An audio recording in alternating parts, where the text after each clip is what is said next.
Hello, welcome to a Surge Media production. The SUSU elections will be coming up and the voting will be open from the 1st of March to the 3rd of March. Without any further ado, welcome to Meet the Candidates. I'm Amrit and I'm here with the candidates for Education and Democracy. Would you like to introduce yourselves and what you're studying? I'm Nicole Jessup and I'm studying psychology with a minor in philosophy. I'm Rebecca Wald and I'm studying geography. Nice. And what makes you the best candidate for this role? That's a difficult question. There are a lot of great candidates for this role, but I'm currently focusing my manifesto and my points on changing feedback, because I think that's the most important sort of thing we need to change at SUSU at the moment. I have a lot of education experience and experience within SUSU and the representation system, which I think kind of puts me ahead of some of the other candidates. Yeah, thank you. Similarly to Nicole, I have quite a lot of experience with SUSU and the representation system. And I'm particularly focused on assessments this year, as I've done lots of kind of national and some international conferences and workshops on this kind of stuff. So I'm really excited to be able to develop these to make them better for all students. Nice. And just quickly going back to what you said about feedback, what would you say it is about the feedback that is becoming a concern? So we have a lot of mid-module and end-of-module feedback, at least from my experience in my school, which is great for following cohorts and making changes to their degree. And the point of mid-module feedback is trying to change it for the current cohorts, but I feel that it isn't implemented in time. And through my role as course rep in first and second year, and I'm psychology president in third year, I've had a lot of students come to me saying that the feedback they've given isn't being implemented quickly enough. So I want to update the feedback system and create communication loops with the students so that I can get feedback earlier and consistently throughout the module, not just at 2 points throughout the term, and then implement the changes following that. Yeah, I agree. I always had problems with that. We'd get our feedback way later than we need, and like we're working on the next assignment and it's like almost too late. So yeah. And how are you going to guide students and represent their concerns? As a general question, yeah. I like talking to students. It's quite fun. I've done it as part of course rep and school president for geography, very similar up here. I am interested in everyone's approaches. Part of geography is learning about people from all different backgrounds and being considerate of everyone's different challenges that they might face. So I'd like to support everyone in that. My manifesto, I'm not going to talk through every point now, I don't think we've got time for everything, but my manifesto really covers different ways to support students from different backgrounds. Nice. And what is education and democracy, and what will your responsibilities actually be? So education and democracy as a role to me is improving the education experience of students, which is fairly obvious in the name of the role, and also opening it up like accessibility-wise, inclusivity-wise, making sure that every student has the opportunity to apply for roles and make changes, get their voice heard, and to have the academic experiences that they want to have at the university. Okay. Again, very similarly to education is about the learning experience, the assessment experience, and everyone having the opportunity to input to their education and get out of it what they want to get out of it. And then the democracy is about supporting the elections, helping everyone who wants to be able to run for a position, vote for a position, be able to do that in a really strong position. Nice. And you also mentioned about this transition support in your manifesto. How would you change what the education team are sort of already doing and put a focus on like wider opportunities? How will you just go about doing that? So transition support isn't just for students graduating, though that is the primary focus. And really what the education team are doing at the moment is pretty good, but it's not very widely available. As a third year student at the moment, I have seen very, very little about what to do after university. So I want to make these kind of informations more accessible and more widely available earlier during the degree so that you can start looking sooner about what you're going to move forward into. And how would you actually go about doing that? Would you say emails is like not working? Would you put more posters in place, more banners? There's definitely an issue with emails, with students not wanting to read all of them. SUSU is great in the communication it does put out, but if students see an email a day from SUSU, they're less likely to read it than being more succinct in what the information there is. So emails is definitely one way if it can be included in what we've already got going, but using the social media to its best effect is also an opportunity there. Yeah, I also agree. I think there isn't a lot on job opportunities and even internships. There isn't a lot of promotion out there. I know there's a careers part on the website, which I use a lot, but there still isn't a lot to promote it for a lot of people. They're probably not even aware of it to that extent. So is there anything you wanted to add to that? Yeah, I think Rebecca's made some really good points there, and as a third year student myself as well, like, I'm aware of some of the resources we have available, but I've found out from other students about other resources rather than through SUSU or the website. Like, it's not very easy to navigate, and it's not very easy to access, so I think that's a really good point, that we need to improve sort of the accessibility of these resources and the advertisement of those resources across the university, because some schools have it better than others. It just needs a bit of improvement there. I agree. Maybe some work with the marketing team as well. Yeah. And you mentioned about sustainability as well, Rebecca. What would you want to improve about the sustainability here at university?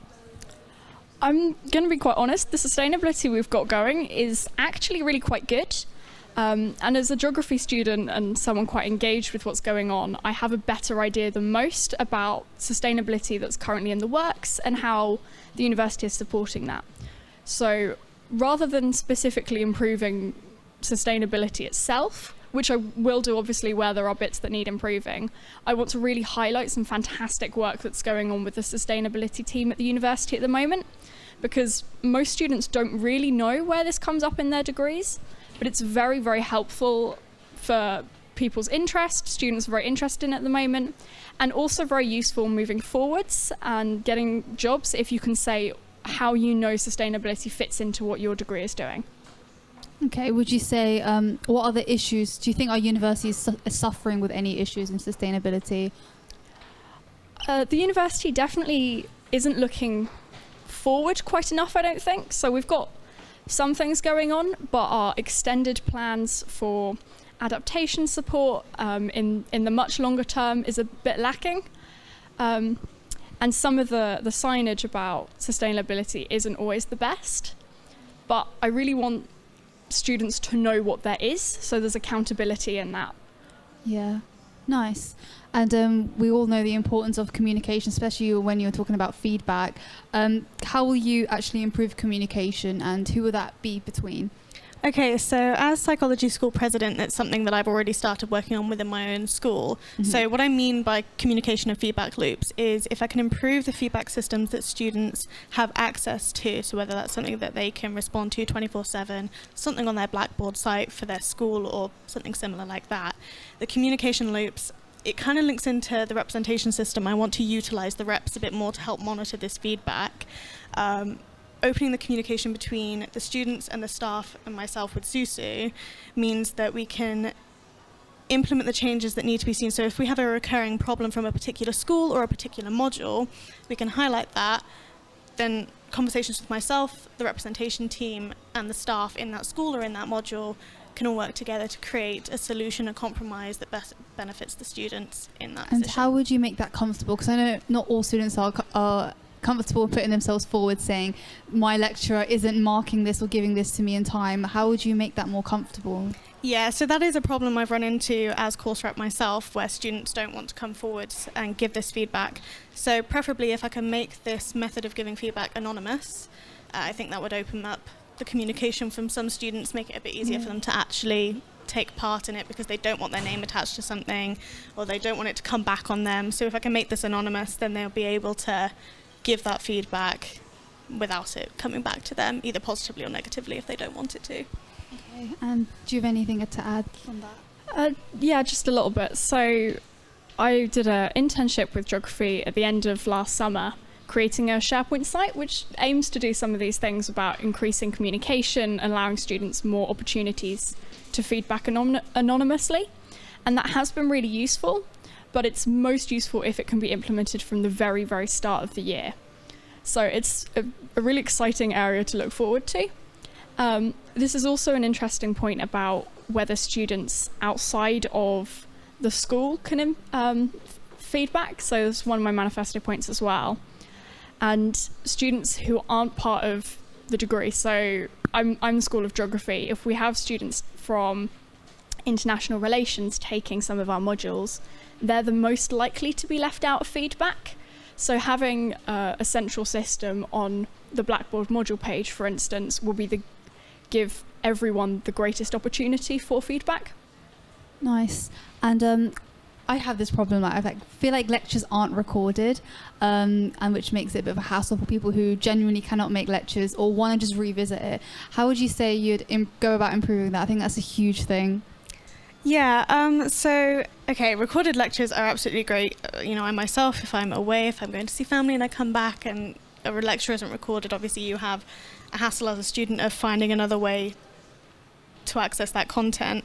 I think having meetings with school presidents, department presidents, and sort of head of, like, for myself it would be psychology and all this other stuff in all the other schools, of trying to implement a method where all lectures can be recorded. It may not be possible in all circumstances. I take a module where a lot of it is student-led, and obviously if people don't want to be recorded, then we can't unfortunately record any of those lectures, but trying to make it as accessible as possible, so any lectures that are comfortable recording are recording as many, if not all, of their lectures, and the ones which can't be, if there can be alternative resources put in place for students who are unable to attend lectures for whatever reason, whether that's illness or because they're away. I think that's at least a start.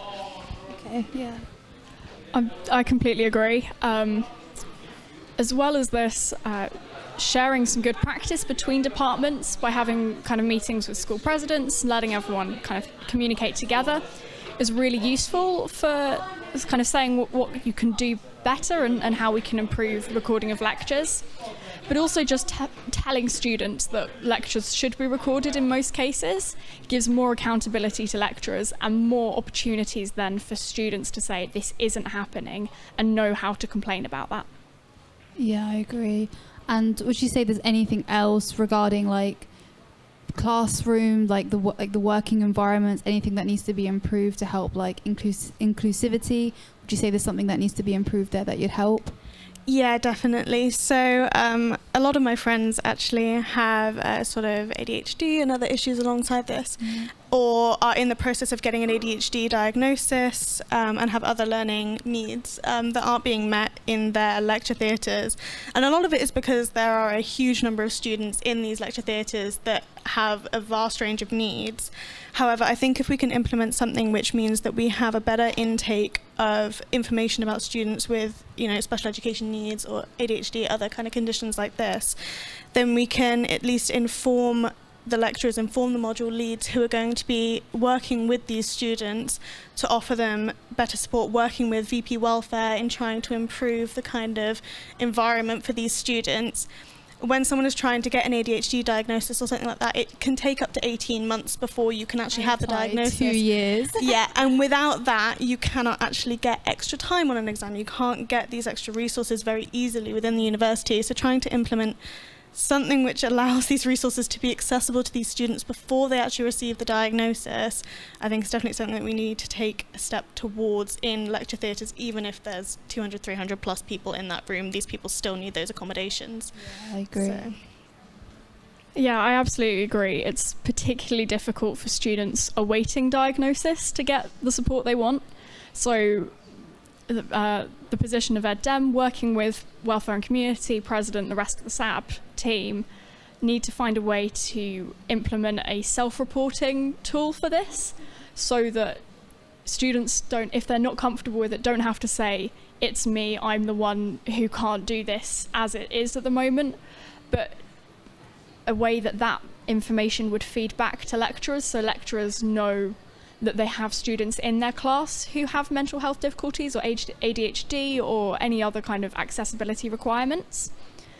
I know it's also difficult to work too much with timetabling, and there's only so much you can do in a year, but I also have lots of friends with difficulty in having kind of lectures across campus, like one starting at 10 o'clock and then have to get all the way across campus, or even to a different one for 11, and that's particularly difficult for people with mobility requirements. So some kind of system that says that when timetabling looks at and goes, these students have additional requirements, and then separates out everything more to give you more time for breaks, if it's to get somewhere, if it's just because you need that extra hour before you move into it, would be really useful. That's a really good idea, especially if you're walking in late. The last thing you want, is to feel bad about it. So, yeah. And going on about the feedback thing you said, do you think it's important to encourage staff and lecturers to have one-to-one meetings to help with essays? Because I feel like even like me, it's hard to just bombard them feeling needy to ask with actual face-to-face help on how to improve essays. I feel like that's not done very well, but what do you think?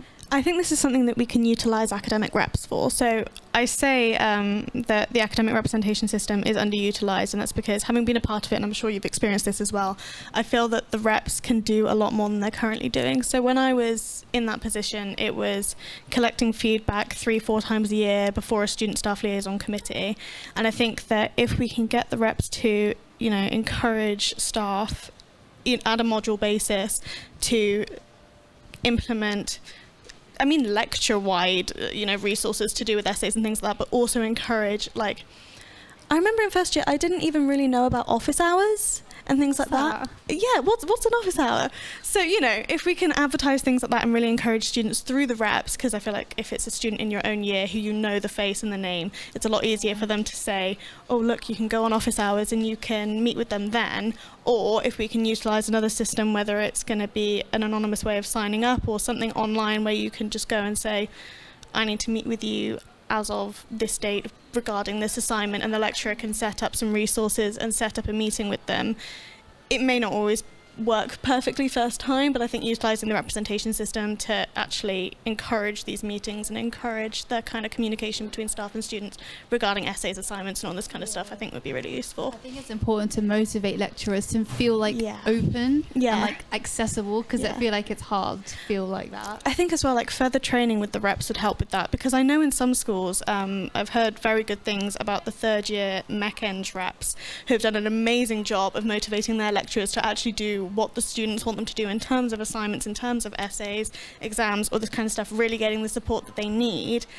And I think more training for the reps that would allow them to have that kind of confidence to go to a lecturer and say, especially in first year, we need more help. Students need help with this exam, with this assignment. They need to know more about how to structure an essay or something like that. Or some students need a one-to-one meeting with you. Can you set this up, whether it's in office hours or whatever? Then that may be a good place to start. I think it's also important to let these academic reps introduce themselves, because I don't know any of my academic reps. Yeah. I do English language. I don't know who it is, where to find them. Yeah. Are they even open to a discussion? So I think that's really important. Yeah. Is there anything else you want to add, Rebecca? I don't think I can say very much more than that, really. Making these systems more available, particularly in first year. You're going to write, if you're in an essay-based subject, you're going to write essays throughout. If you're an exam-based subject, you're going to do exams throughout your course. So making particularly first-year reps have more training. Often they'll stay longer as reps, which is very useful for the system. If they know what they're doing, they can help. And and